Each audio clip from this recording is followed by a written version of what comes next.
हाय जय जगन्नाथ फ्रेंड्स मु मिली आपण मानक स्वागत करुच्ची मोर यूट्यूब चैनल प्रतिभा ऑफिशियल को मोर फास्ट ब्लॉग आपण मानक पई गोटे रेसिपी नहीं आसी मोर वीडियो भल लगे लाइक शेयर एंड सब्सक्राइब करेंगे। आज मु करी छतु दही कड़ी दही कड़ी पई प्रथमे आमे किछि छतु नेबा आउ किछि मारिसनाडी नेबा। प्रथमे छतु को भल भाव काटी नेबा तापरे मारिसनाडी को भल भाव छोट छोट करी चुपा छड़े काटी नेबा। एबे चलंतु बनाइबा छतु दही कड़ी। एबे गैस ऑन करिबा। गैस ऑन करी ता ऊपर कड़ाई बसाइबा। कड़ाई गरम होला परे सोरिष तेल दबा। सोरिष तेल गरम हवा जाए आमे छतु को भल भाव धोई ताकू छांकी नेबा। तेल गरम हो गला परे छतु को पकाई दबा। टिके हलदी दे दबा। तापरे छतु को भल भाव घांटी दबा। तो पानी भरवा जाए किसी समय छतु को गैस रे बसई छाड़ी दबा। एपटे आमर भात बसी एपटे छतु पानी भारी आसला। एबे स्वाद अनुसार लुण देबा। लुण दे घांटी नेबा। एपटे दही कड़ी पाई दही रेडी करिबा। जेतिकी परिमाण रे आमे छतु नहींचे सेतिकी परिमाण रे दही नेबा।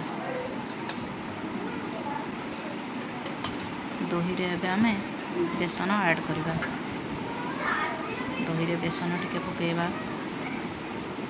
एबे दही रे स्वाद अनुसार लुण देबा।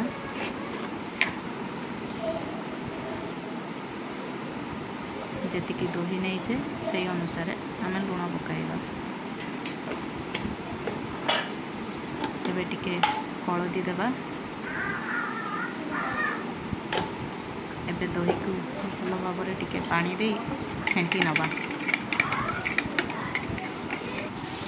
एबे छतु आमर रेडी हो गला।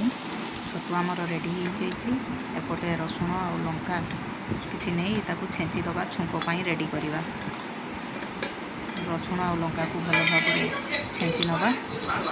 एपटे गोटे कड़ाई रे पानी लुण हलदी नहीं गैस रे टिके बसई से नाड़ी को पकई दबा। जमी नाड़ी भल भाव सीझीज। एपटे आमर रसुण लंका भल भाव छेंची दे आम रेडी कर नहींचे छुंक पाई। सेपटे नाड़ी भी आमर सीझी जाइए। पानी छांकी आनिबा। गोटे कड़ाई रेडी करी से तेल दे भुसुंगा पत्र दे दबा। तेल रे रसुण और लंका दे भल भाव खड़ी नेबा। लंका भल भाव सीझी गला। से आम दही को ऐड कर दबा। दही रे से नाड़ी सीझा नाड़ी आम जो रखी ताकू पकाइबा। आउ छतु को पकाई दबा। आमर दही कड़ी रेडी हो जाए। केमिति लागिला घरे थरे ट्राई कमेंट करी निश्चय कमेंट करी जणाइबे। रोची नमस्कार।